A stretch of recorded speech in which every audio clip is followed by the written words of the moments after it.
Good evening. I'm Alex Jones. I'm director of the Shorenstein Center on the Press, Politics, and Public Policy here at the Kennedy School. And it's my pleasure to invite to just say how glad we are to see so many of you out here for this important screening, and we hope a very illuminating conversation as well.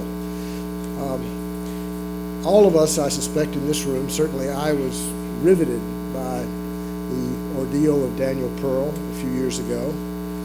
It's something that I think captured both the imagination and the sense of huge danger that journalists who are trying to cover a war on terror are obliged to face.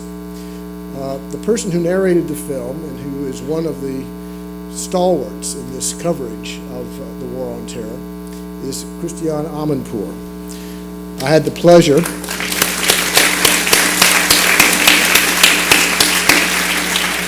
a few years ago, I had the pleasure to present Christiane with our Career Achievement Award here in this very space. I was talking with her backstage briefly and said, that she was absolutely, clearly one of the, maybe the most trusted woman in journalism. And she said, "What do you mean, woman?" And I had to agree.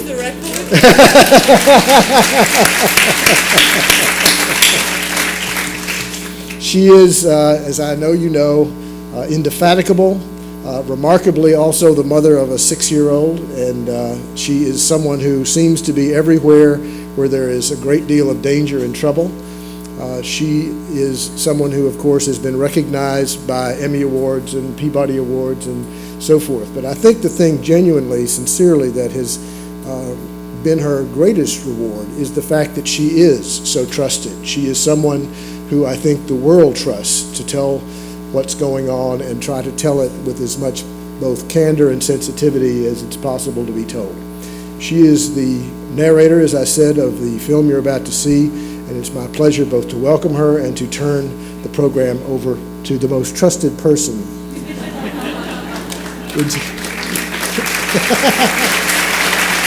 Thank you. It just goes to show you cannot say anything in confidence. I'm so happy to be back here. Thank you, Alex, for that wonderful introduction. It's really nice to be back here. It's an honor to be at Harvard. It's great to be in this hall, which is named for this fine young man who was my friend and who was taken away from us too young and without his potential fulfilled. I am convinced that if John was still alive, he would be making a difference in our life, in our civil society, in one way or another.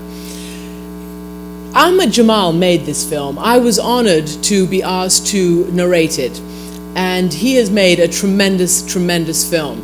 It's one that I think you'll find surprising and compelling, and at the end, I think you will be stunned. It starts beautifully and lyrically, the life of Daniel Pearl told as a young boy, his wonderful family, his sense of community, his sense of curiosity, his normal, comfortable childhood and development into adulthood, along the way learning to be a beautiful, fantastic musician and learning a curiosity about the world that he as an adult and as a professional decided to pursue as a journalist. And it was that curiosity that made him a foreign correspondent, and it was that, obviously, and that sense of duty that made him, like so many people, leap to action when 9/11 happened and we were all called onto what has been a front line that still exists for our world and certainly for our profession. There are several things, I think. The film can be taken on several levels. One, as a particularly compelling story about one person, actually two people in this case, the journalist and the jihadi, but there's certainly one shining person in this film about the course of his life and what happened to him and the tragedy of what happened to him. Then it can be taken as a discourse on journalism and about the principles that make us tick, about the duty of our profession, about what we have to do and what we must do, about what is, after all, a calling. I believe our profession is a calling, and when it's done to the degree of excellence that people like Daniel Pearl do it, it's vital and when people like Daniel Pearl are taken from us, it leaves a huge, huge void in our understanding and in our ability to learn about not just the headlines and the cliches and the stereotypes, but our ability to be taught something more and to learn the humanity of societies and peoples and places that are far from our shores.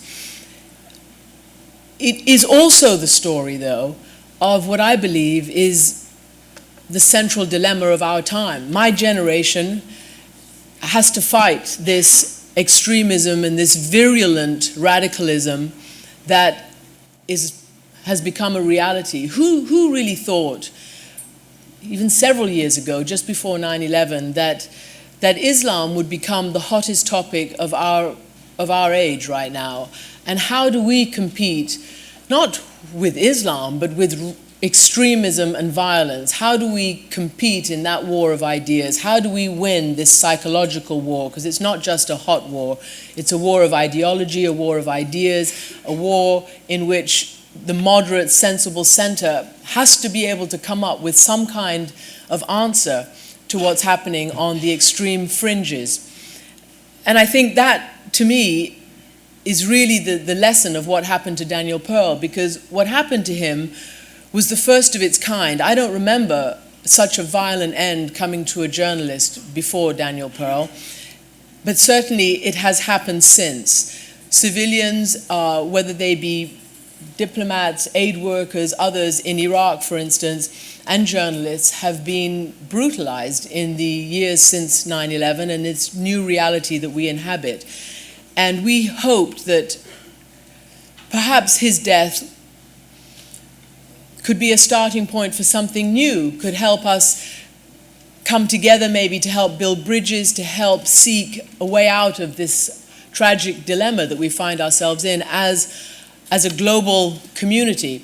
But the truth of the matter is that it goes on, and we haven't yet found the ideas, and we don't know yet how to combat it. And the war on terror is not making us safer in terms of the big dilemma that we face, and that is how to win. How does the sensible center, how do the moderates, how do the voices of reason and tolerance, how do they win? Because they're out there, but they're afraid, because the people who have captured the debate are the people on the violent and radical extreme of what's going on now.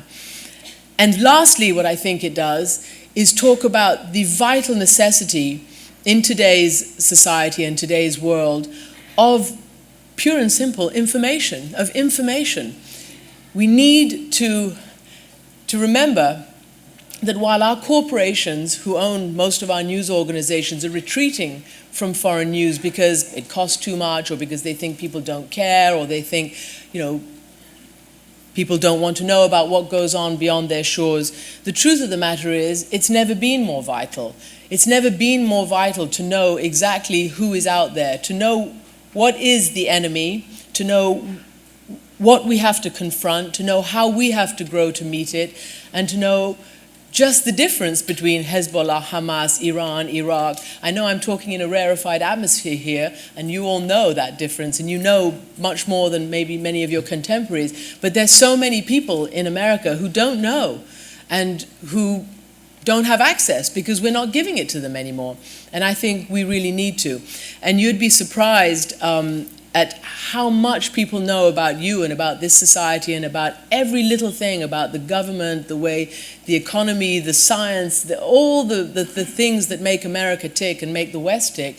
People out there know so much about it, and they're so interested in what goes on. And I think it's vital that this great country and the people of this great country, who have the greatest ideals, the greatest principles, and who seek to export those and to create democracies in our image. I think the people of this country have to know and have to know this information, and I don't think it's all right, that it's not okay not to know. It's not okay to turn away. It's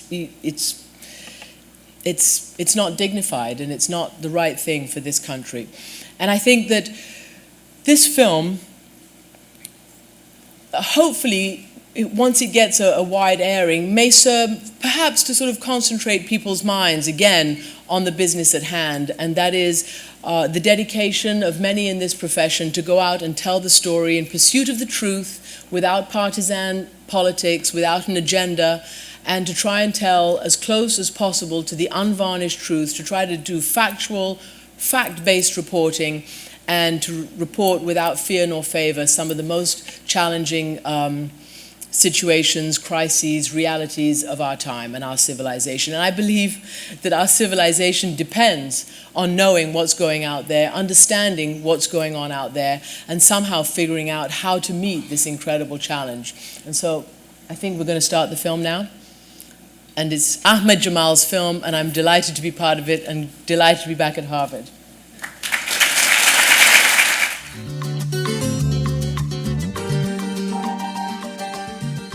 He came and visited me in Paris, and then we never separated again. Daniel and Marianne are soon married. You know the writers, Antoine de Saint-Exupéry wrote The Little Prince. He wrote, love is not to look at each other in the eyes, but to look together in the same direction, you know. And that's exactly, I think, what was the glue, you know, of our relationship. This is the ketubah, which is the contract of marriage. It is in 3 languages, in Hebrew, in French, and in English. Marianne Van Nijnoff and Daniel Pearl entered into the following covenant. We promise to grow old together while keeping each other young, maintaining our sense of humor, sharing love and secrets. We promise to discover new things, places, and people together. We promise to share our happiness with our friends and relatives. We promise not to let money, lack of money, or passage of time change us.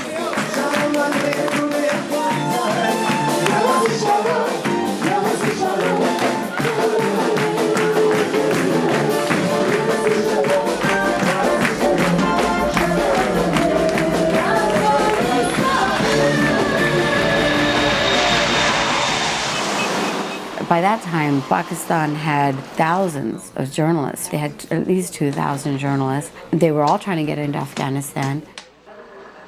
Danny had decided that he wasn't going to join that pack. He was trying to get into the network of terrorism. He was trying to figure out how Al-Qaeda was financed. He starts tracking sources right away and finds an ex-ISI man reputed to have met Osama bin Laden and who knows the Jihadi groups intimately. And I got him an interview with the counselor of Taliban, so he did interview him in front of me. And I asked somebody to help him out. So I think most of his contacts which he got in Pakistan were through me.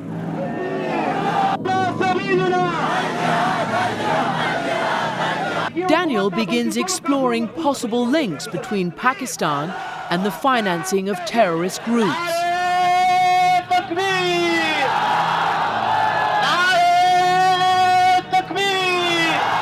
There was one thing that we'd learned as Wall Street Journal reporters, and that was follow the money. Always follow the money. Somehow, somebody was financing the terrorists. Danny knew that that was a critical story. Omar Sheikh is also spending time in Pakistan. He is now a suspected Al-Qaeda operative who specializes in kidnapping. In the process of poking around and spreading the net for folks who might know Jilani, he spread the net pretty widely and went into the Jihadi community to see if there was anyone there. A fellow named Bashir came to his attention. It seems like a breakthrough.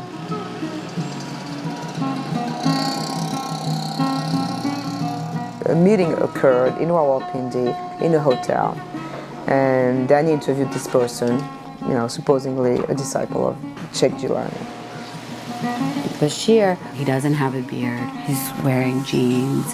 He's looking completely non-threatening. He's looking like the last thing from a jihadi that anyone would suspect. Although a cautious reporter, Daniel Pearl has no inkling that Bashir is actually Omar Sheikh. Bashir was the alias that Omar Sheikh was using. He had come to this interview because he had heard that there was an American reporter asking questions about Jilani. And he was looking in the back of his mind for a way to embarrass Musharraf. Musharraf was cracking down on the jihadi groups, many of which Omar Sheikh had relations with. An American had dropped into his lap. And so he began to think during the session with Danny in the hotel in Rawalpindi that perhaps a kidnapping would serve his purpose. But we had this habit of calling each other every 90 minutes if we were not together. So I started calling him, and there was the answering machine on, but pretty quickly I started getting worried. आपके मतलूबा number से फिलहाल जवाब नहीं आ रहा। बराए मेहरबानी कुछ देर बाद कॉल कीजिए। The number you have dialed is not responding at the moment. Please try later. When I realized after 2 hours that his phone was still answering machine, I knew something was wrong, because I knew that Danny would have called me. I also knew, and that's just instinct, but I also knew that it had to do with terrorism. For 6 hours, Marianne is unable to reach Daniel.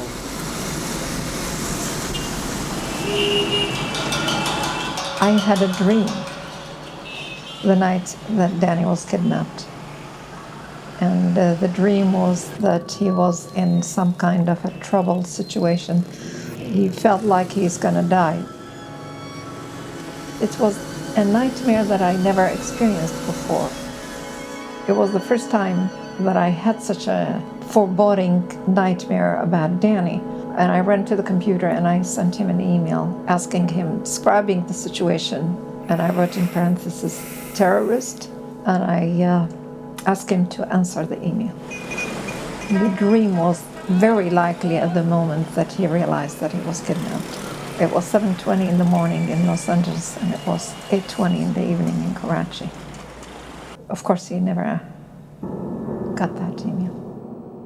Randall and the investigating team are about to discover that Bashir and Omar Sheikh are one and the same person. Then through the questioning of the individuals that we now had in captivity, we learned that Bashir was actually Sheikh Umar. Omar Sheikh, alias Bashir, or Sheikh Omar as Randall calls him, now holds the key to finding Daniel alive. We were able to identify Omar Sheikh as the individual who authorized the kidnapping. I put his name into Google, and Marianne was sitting next to me then, and I was like, look at this. And it was so awful, that moment then. That man had already kidnapped foreigners in India. The man who had been exchanging emails with Danny and who had met Danny in Rawalpindi was Omar Sheikh. And then we got this picture, and it was a picture on the AP of Omar Sheikh. The police had done a drawing of Omar from Asif Faruqi's descriptions, and we put it up on our chart, like right next to each other, and they looked identical. A hunt is now on for Omar Sheikh. And I want to take revenge against the hatred that took his life.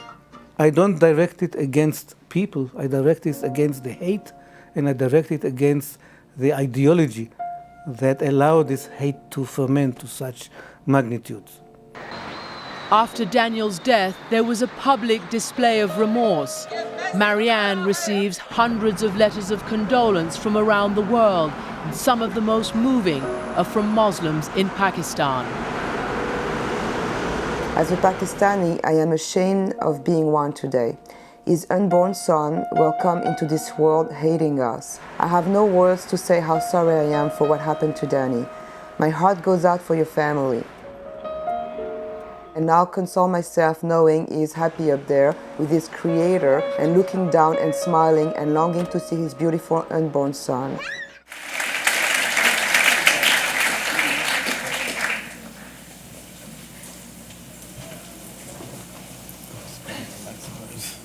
It goes without saying, are we mic'd?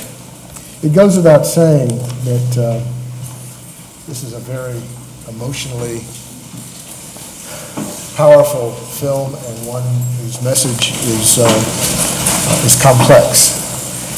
I'd like to introduce very briefly the people who are going to be speaking tonight. Some of you may have come with the expectation that Dexter Filkins was going to be with us.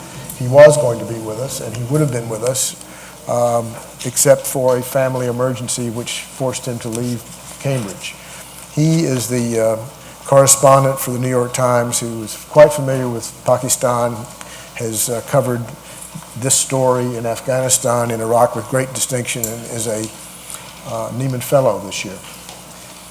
We do have, however, two very knowledgeable and interesting people to talk about this film. The first, of course, is Mr. Ahmad Jamal, who was one of the co-directors of the film, one of the producers of the film, and who has clearly produced something that is going to be very interesting to probe in terms of a piece of journalism that has a point and a message, and something that is, as Christiane said at the beginning, quite complex and multi-layered. We are also, I'm very glad to say, able to have, as part of this conversation, Lieutenant Colonel Fred Wellman. Fred Wellman is a National Security Fellow here at the Kennedy School of Government. He has been a public affairs officer in Iraq and in very, very dangerous and stressful situations. He knows the ground of journalists that they are forced the ground they're forced to walk these days. I think people forget that probably more journalists have been killed in the war in Iraq since 9/11 than in any wars, including World War II. This has been an extremely dangerous war, and of course part of the reason it's been dangerous is because of what was dramatized tonight in the journalist in Jihadi, which is that journalists now increasingly are being targeted, especially for propaganda purposes and for the fact that their deaths make big, good stories, presumably. I'd like to begin by asking Mr. Jamal what your explanation of the purpose of this film is. How would you describe the message that you would hope that people who watch it on HBO will get? Well, I think personally I got involved with the film, the making of it, mainly because I felt that as a Pakistani or a Muslim I had to do something which in a sense reduced the sense of guilt that people in Karachi felt at what had happened, because this sort of thing had never happened before. But beyond that, I think the message that I would like people to take is that despite the brutality and the violence, despite the kind of heinous and terrible way that Danny was killed, it has not had the effect that the people who committed this crime were expecting to. It had the opposite effect. People have responded to it in a way, to that incident in such a way that, like Danny's parents have set up an institute to promote understanding through music and dialogue. Danny's wife obviously does not hate Pakistanis, and she considers many of them as her friends, and I'd like to think I'm one of them. And so for us to see this world right now, which is divided and violent and aggressive, and everybody's, I don't think it's like that. I think there are good people in the world, despite what has happened. The fact that you are you're a British citizen, but of Pakistani origin, was that something that was an aid to you in persuading people to cooperate with you, a hindrance? If you would talk about how this film happened and how it happened to be done by a Pakistani filmmaker. Well, it's a wider picture than that, because I'm actually born in India, but our family moved to Pakistan. But the film was made by our company in London, initially financed with a company from India, so it was made by a Muslim and a Hindu. And we had a consultant from New York who was Jewish. So it's like three different religions came together. And the writer, Amit Roy, who used to write, he writes for the Telegraph in London. And it was he who managed to convince all the people in the film on a subject so sensitive. It's very hard to convince people that you're going to do it justice. So to get their trust and their confidence in being able to do a film, that took some doing, particularly with Marianne and the parents, and then through them, Asra and Randall Bennett and the FBI people. What about the Pakistanis that you had on camera talking about their relationship with Danny Pearl? The officers, the go-between, the people who did seem to bring a dimension that was surprising in its sort of making it vivid and making it understandable. What happened? Well, there were a lot of people in Pakistan we interviewed, including Omar Sheikh's lawyer, the chief prosecutor, other people that are not in the film. But the people who took part, obviously I made it from Pakistan, within the country, so it wasn't like an outsider. One thing, even people who were against American policies, they had a degree or a great deal of respect and regard for Danny Pearl as a person. And I think it was his personality in which he was open. He was, we were talking about this earlier, and I think there's this notion, books have been written on subjects like why do they hate us? I think what Danny was saying was why have they stopped loving us? Because there was a time when America was a admired and loved country. And it did a tremendous amount of good around the world, and it still continues to do, but somehow that has over the years been tainted by incidents that have happened, and I think Danny was one of those Americans who desperately wanted to create a greater understanding. Do you think that the portrait of the street in Pakistan that you paint in this film is one that suggests that there is any real room for a non-jihadist kind of attitude in Pakistan? I don't know what you intended, but the message that I got from the film was that Pakistan is overwhelmingly controlled and dominated by this sensibility, even if they're not people who are actively, setting out to kidnap and murder. I think there's a slight problem with that, because this was in context of what was happening in Pakistan around October to December, when the Americans had decided to take, and Pakistan had decided to side with America in fighting with the Taliban. So there were protests on the street, but the protests were not strong enough. So there was a swell of people who went along with Musharraf. It's like, if you see The Godfather in Pakistan, you think everybody in America is with the mafia. It's not.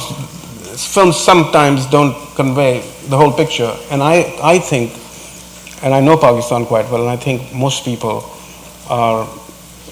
Some people are against what's happened in Afghanistan or in Iraq, but I think majority of the people are not with these guys.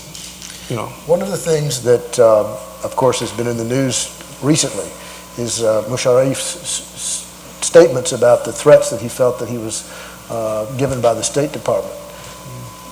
I have read that that's now going to be part of the appeal of the man who was the planner and the brains behind this. Is that, are the people who are responsible for the death of Danny Pearl going to be punished, or is that something actually that is very much up for grabs? I think if you're referring to the fact that Musharraf said Khalid Sheikh Mohammed killed Danny Pearl, we said that in our film. Under Pakistani law, as far as I know, if you are involved with kidnapping, that is punishable by death. But I feel in their over-enthusiasm to convict him, maybe the Pakistani police did not follow legal procedures, which I think on the basis of the comment that he made about Khalid Sheikh Mohammed, there was reports in the press that his lawyer, Omar Sheikh's lawyer, is going to appeal, because this is the first time it's been said openly. Some of the people who were involved with Danny's confinement, they told our researcher and to the police that they sort of recognized the picture of Khalid Sheikh Mohammed when he was arrested as the guy who came and killed Danny. Let me shift gears for a moment, if I may. Lieutenant Colonel Wellman, you have been engaged with trying to help journalists understand the situation on the ground in Iraq, especially in Iraq, from the perspective of the military, but also I think certainly this has made you quite familiar with the world as the journalists have experienced it in all kinds of areas, in sort of a 360. Talk about your response to this film in terms of what it says about the challenge journalists face going into an environment not like the one Danny Pearl was in, but one, for instance, that you're really familiar with, which is the battleground in Iraq. Well, I think that the death of Danny Pearl had a lot of repercussions following it. I personally lost my own interpreter from Iraq 2 years to the day, today, who was kidnapped by Zarqawi's organization, and he was beheaded on video, and that was distributed in Mosul. So this is the film had a very visceral impact on me personally, so it's a very powerful message. In a larger sense, being a reporter in Iraq or probably in the Islamic world right now is as dangerous as it is to be a soldier. In many ways, I say it's more dangerous. They're as much a target as we are at this point. I have a colleague I worked with, a journalist for one of the major networks, and she told me one night over dinner in Baghdad that for her to leave her organization's compound to do a story, it took the approval of the president of the network. She had to go all the way to the president of the network for her to leave the compound to do a story. And I often urge my colleagues in the military, especially in the public affairs, say, look, if we're going to call a journalist, we want them to do a story, you've got to give a story, you've got to present a story to them, hopefully, that is worth their life. And that's a tough thing to do, to get that connection between the two of us so that they can do their job, they can tell the story that needs to be told while doing it safely, and then we to tell our story to the American people in the world.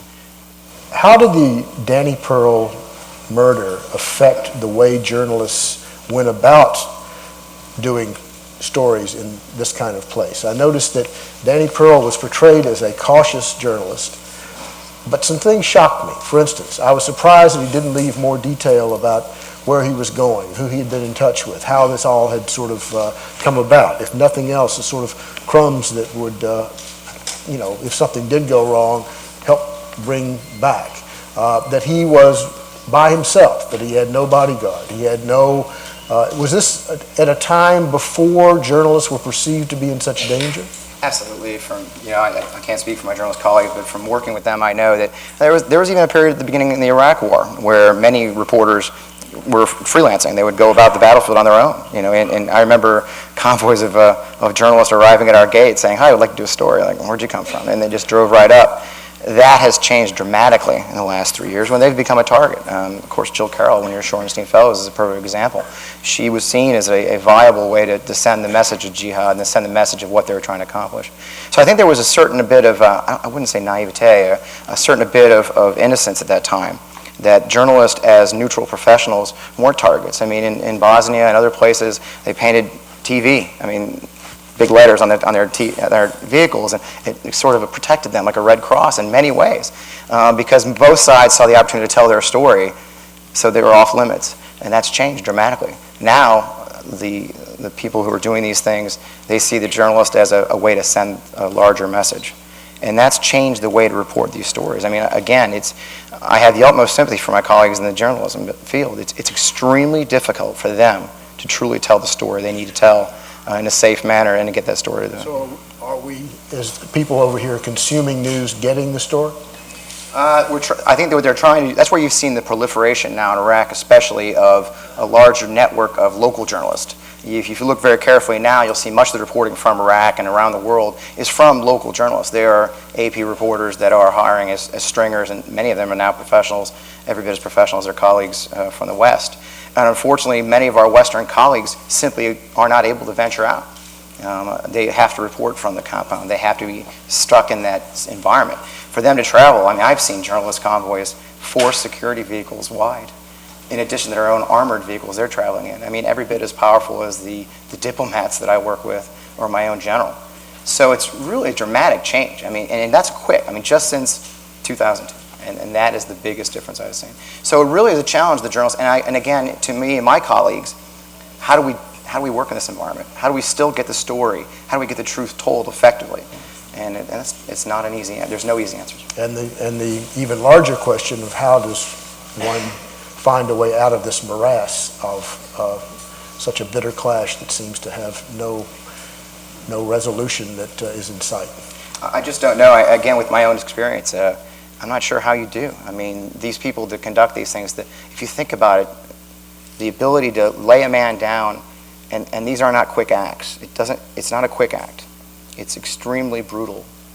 And for us to understand the moral construct in your mind that allows you to do that to another human being, I grew up in Missouri, I don't get it. And that's the challenge. How do we make that connection? Because I'm not sure if we can ever connect. Mr. Jamal, you made the choice in this film to show at some length a body falling out of the World Trade Tower, but you elected not to show the video of what happened to Dan Pearl. I wondered if that was your choice. Was that HBO? I frankly appreciate the fact that it was not put before my eyes. I would not like to see it. But in a story like this, in a documentary like this, in a sense, I can understand why it belonged. How did you make that choice? Well, I personally thought that one of the things is that when I spoke to Marianne first about doing the film, one of the things she wanted was not to have anything to do with that video in a program which she appears in. And I sort of had no problems with that because I felt that to use that video, which was intended for propaganda by the people who did it, is like giving it to them. The thing about the body falling from the tower is slightly more complicated because I think we shouldn't have shown it, but I felt that time has passed and Oliver Stone's shown it in his movie, and there was a film made in England, a documentary called The Falling Man, which hasn't been shown here, and they talk about who this person was. Is that the one that you showed?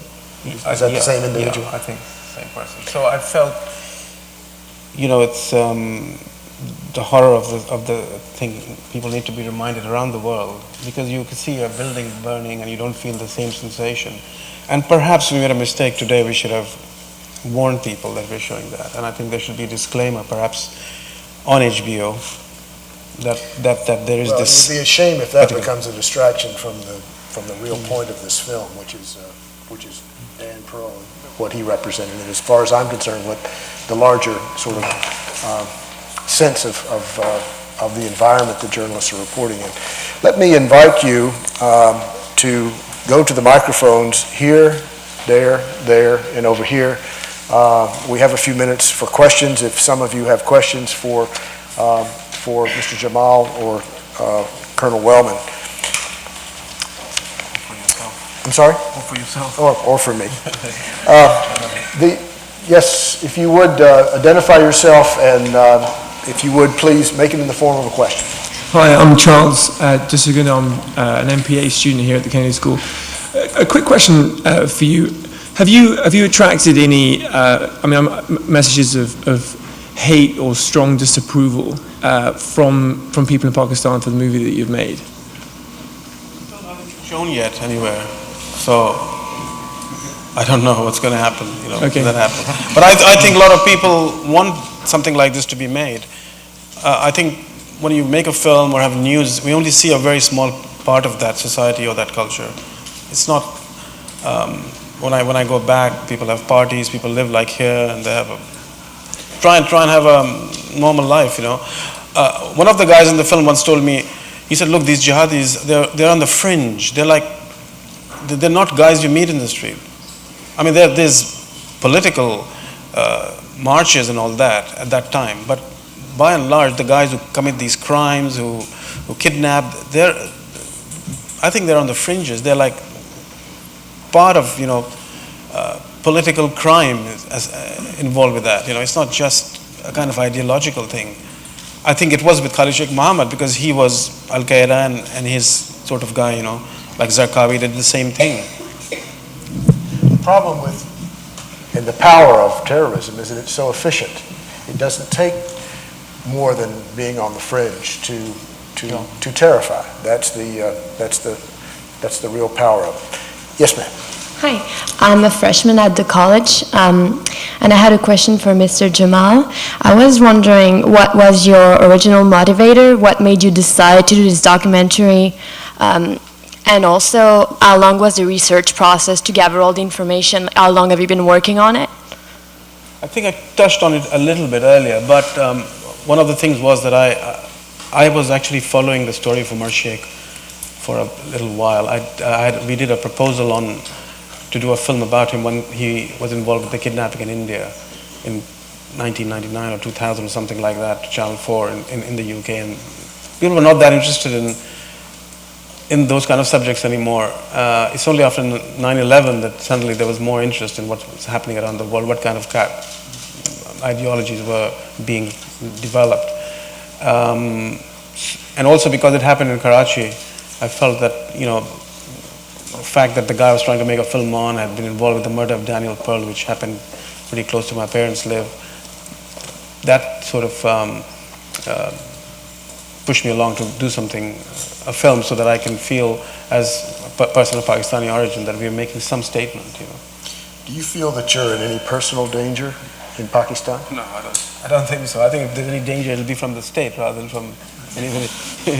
You know what I mean? One of the things that was, Can I just say, sure. I'm sorry, I didn't answer your question about the research. It took a while, obviously, reading books, the researcher, the writer, talking to people and allowing them to be interviewed. You gave a lot of time to Levi-Strauss. Is that the version of events that you believe is the true one? I think that Danny's father has a better explanation. I think it was more propaganda. It was more the Al-Qaeda kind of group that came in the end and finally did the awful act. My name is Ziva Uveni, and I'm a mother of a student here at Harvard. I was wondering, the movie did have verses from the Quran, and toward the end there was some kind of a citing of poetry from India, from the journalist from Karachi, okay. Was there no idea, especially since, as you said, Amit Roy was one of the people who helped you with making the movie, to put anything from the Torah or Jewish verses or Jewish, something Jewish, to show the similarity or the differences? There wasn't any real suggestion from anyone to put that in, because we used that particular thing to show that you can take a Quran or a book or a Bible, a devil may quote scripture, as Shakespeare said. So you take bits of it, so we can take bits of it which prove humanity, just like the terrorists can use bits of the Quran to show jihad. We can use the same thing to go against it. That was the idea. It was. We'll have three more. Okay, quickly, please. Hi, my name is Sebastian, and I'm a sophomore at the college. And I was wondering how you came into the decision of, let's say, leaving some of the context in which the protests that you show that happened in Islamabad, and how, like, the literally burning of the American flag that appear were kind of left out of the film. I didn't understand that. The context in which this appears, there's not much of an explanation in the film of why these protests arise. How do you why they're burning the flag at that particular moment? Exactly. Yeah. Well, I thought that was quite clear, because it was at a time when the American government was deciding and giving warnings to the Taliban to hand over the Al-Qaeda leadership, and obviously the threat was there that America would go to war. At the same time, Pakistani government had supported America. So in the streets, there was protest. That was the context. Yes, sir. Hi, my name is Wesley, and I'm a junior in the college. Lieutenant Colonel Wellman, how do you negotiate the demands of your job, which on the one hand tell you that you have to tell the truth about what's actually going on, but also you don't want to present an exclusively negative image about what's actually happening? Well, I think your assumption is that all the news that's coming out is negative. So the one thing that I feel very strongly that as a military officer, I'm an officer of the United States Constitution, as to what I swear my oath. And therefore, I have to, my first and foremost job is to tell the truth and to transmit that information to the United States, the people of the United States. So I don't get the option to decide, well, this story is going to be too negative or too positive. Obviously, there's things I would rather not see in the press, but that's the democracy. So I don't have the option to hide things. So I've never felt conflicted. I've always felt that when a journalist contacts me and says, hey, I've got this, it's pretty bad about your command, we really want to I could give a couple stories actually. You know what? I bent over backwards to help him get it right. Because for me, the goal is to get this story told right. The most important thing that if you do hear a story that we have made mistakes, and the one thing I think you'll find with most of us involved in this business is we're far from perfect, and that we do make very serious mistakes, and sometimes it costs lives. And so the most important thing I can do, though, is tell you, the American people or the world, that this is what happened and this is the accurate way it occurred. Because sometimes sensationalism can drift into these things. So I've always been very, very passionate, and I've had bosses who support me to say, look, the most important thing is not whether the story is negative. It's not important if the story is positive. What's important is the story is accurate.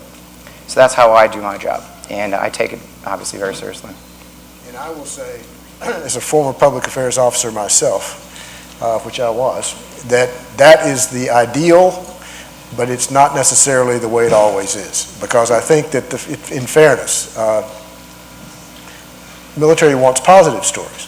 Commanders often want positive stories. Absolutely. That's just the way it is.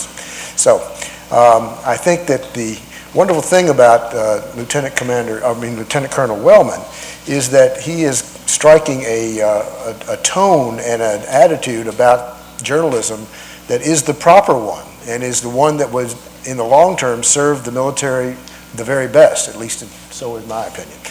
Yes, ma'am. My name is Mikkel Goldman, and I'm a documentary filmmaker in the area. I have a question for you, Mr. Jamal, about there are several things that I either didn't understand or misunderstood and would like clarification. First of all, no, they're very quick. It was news to me, the importance of the Central Intelligence as sort of a powerful third player. I didn't really understand, though, the significance of Omar Sheikh. I mean, he kidnapped people, that we know, but do you know why this man was otherwise so important to the Central Intelligence? And the other question is, there was an implication that the Pakistanis would not have killed Pearl, but the Arabs were glad to. And I wondered if you could sort of unpack that a little for us. Well, what happened is Omar Sheikh being born, he was like a British person, and he had this thing about him that he could do his propaganda through kidnapping people. He's done it before. But when the kidnapping took place, when they sent out the emails, it was his cousins and people of his family. They were not real serious activists. They were just people helping him. Then Randall explains that another group, actually part of the militant groups which had operated in Kashmir, they're the ones who held him and actually kidnapped him. But the house that they took him in and kept Danny in was owned by a guy who was a part of the underworld, and he had a lot of charitable, like X-ray machines and I don't know, kidney machines, all that kind of thing, where they would do these things for people and earn money and give that money to Al-Qaeda. So he had a connection with them, and they actually, when they made the third demand, I think they said it was all political when the messages came.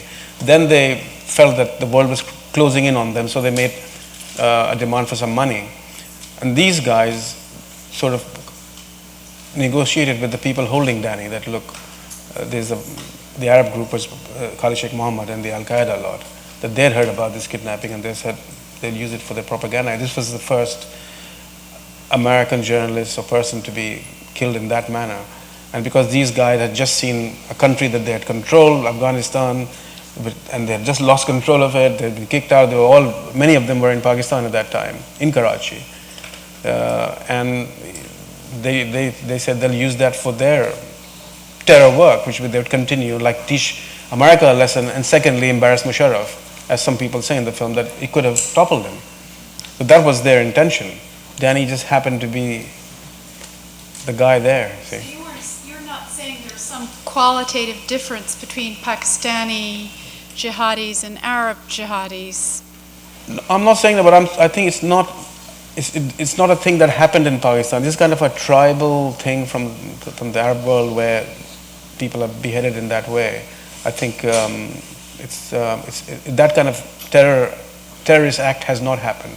Although at the same time there were a lot of people being killed in Karachi at that time through sectarian violence. One final question. Sorry, if that made any sense or not. I think she's been waiting on this. Okay, you're the final question. Hi, my name is Batani. I'm a freshman at the college.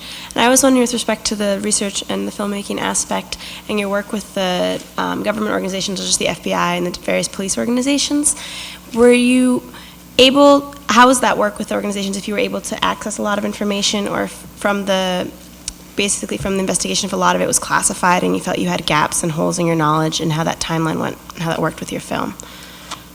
I think it's a homage to Danny, because Randall is an active officer, and so is Kathy Deskin, and they agreed to take part in this, partly because of the film and what had happened to Danny, and when his family decided to take part, these people felt. So we went through the official sources, and they agreed to give the interviews, which I think is what makes the film strong. Was there much that you left out that they would not let you put in that would have been interesting to know?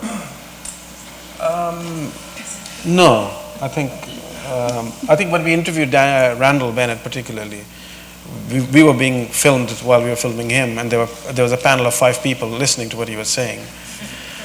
After the interview, sorry. So it was like 50 minutes, and that was it. But there were things I think Randall wanted to say because he was involved with this. He was emotionally involved with what happened. He generally liked, a lot of people who met Danny really liked him. I want to congratulate you on the film. I want to thank you, Colonel Wellman, for being with us, and I thank you all. We are adjourned.